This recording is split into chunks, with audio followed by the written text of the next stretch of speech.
Hello, ഇന്ന് നമ്മൾ നോക്കാൻ പോകുന്നത് ഇപ്പോഴിതാ അമൃത ടി വി കുറച്ച് ചിത്രങ്ങളുടെ സാറ്റലൈറ്റ് അവകാശങ്ങളൊക്കെ സ്വന്തമാക്കിയിട്ടുണ്ട്.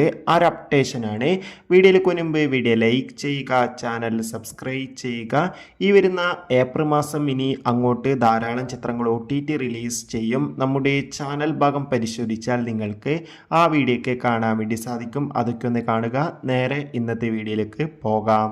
ഒന്നാമത്തെ ചിത്രമാണ് ലുക്മാൻ. ശ്രീനാഥ് ബാസി എന്നൊക്കെ പ്രധാന കഥാപാത്രങ്ങളായ ചിത്രമായിരുന്നു കൊറോണ ധവാൻ. ചിത്രത്തിന് ഒരു ആവറേജ് ബിലോ ആവറേജ് അഭിപ്രായം മാത്രമായിരുന്നു സ്വന്തമാക്കാൻ വേണ്ടി സാധിച്ചിട്ടുണ്ടായിരുന്നത്.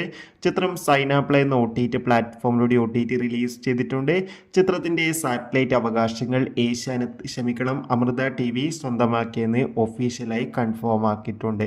ചാക്കോച്ചൻ, അർജുന അശോകൻ, ആന്റണി വർഗീസ് എന്നൊക്കെ പ്രധാന കഥാപാത്രങ്ങളായ ചിത്രമായിരുന്നു ചാവേർ. ചിത്രത്തിന് കാര്യമായ വിജയം സ്വന്തമാക്കാൻ വേണ്ടി സാധിച്ചില്ല. ചിത്രം സോണി ലീവ് എന്ന OTT പ്ലാറ്റ്ഫോമിലൂടെ OTT റിലീസ് ചെയ്തിട്ടുണ്ട്. ചിത്രത്തിൻ്റെ സാറ്റലൈറ്റ് അവകാശങ്ങൾ ഇപ്പോൾ അമൃത TV സ്വന്തമാക്കിയെന്ന് ഒഫീഷ്യലായി കൺഫേം ആക്കിയിട്ടുണ്ട്. അടുത്തൊരു അപ്ഡേഷനാണ് വനിത എന്ന ചിത്രത്തിൻ്റെ സാറ്റലൈറ്റ് അവകാശങ്ങൾ ഇപ്പോൾ അമൃത TV ആണ് സ്വന്തമാക്കിയിട്ടുള്ളത്. ചിത്രത്തിൽ ലെനയാണ് പ്രധാന വേഷത്തിൽ എത്തിയിട്ടുള്ളത്. ജയസൂര്യ, ജാഫർ ഇടുക്കി എന്നൊക്കെ പ്രധാന കഥാപാത്രങ്ങളായിട്ട് സോണി ലീവ് എന്ന OTT പ്ലാറ്റ്ഫോമിലൂടെ ഡയറക്റ്റ് OTT റിലീസ് ചെയ്ത ചിത്രമായിരുന്നു ഈശോ. അത്യാവശ്യം ഒരു അഭിപ്രായം ചിത്രത്തിന് നേടിയെടുക്കാൻ വേണ്ടി സാധിച്ചിട്ടുണ്ടായിരുന്നു. ഈശോ എന്ന ചിത്രത്തിൻ്റെ സാറ്റലൈറ്റ് അവകാശം ഇപ്പോഴിതാ അമൃത TV സ്വന്തമാക്കിയെന്ന് ഒഫീഷ്യലായി കൺഫേം ആക്കിയിട്ടുണ്ട്.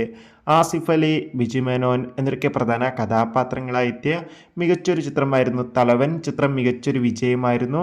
ചിത്രത്തിൻ്റെ സാറ്റലൈറ്റ് അവകാശങ്ങൾ ഇപ്പോൾ അമൃത TV സ്വന്തമാക്കിയെന്ന് കൺഫേം ആക്കിയിട്ടുണ്ട്. എന്തായാലും അമൃത TV സ്വന്തമാക്കിയിരിക്കുന്നത് കുറച്ച് മികച്ച ചിത്രങ്ങൾ തന്നെയാണ്.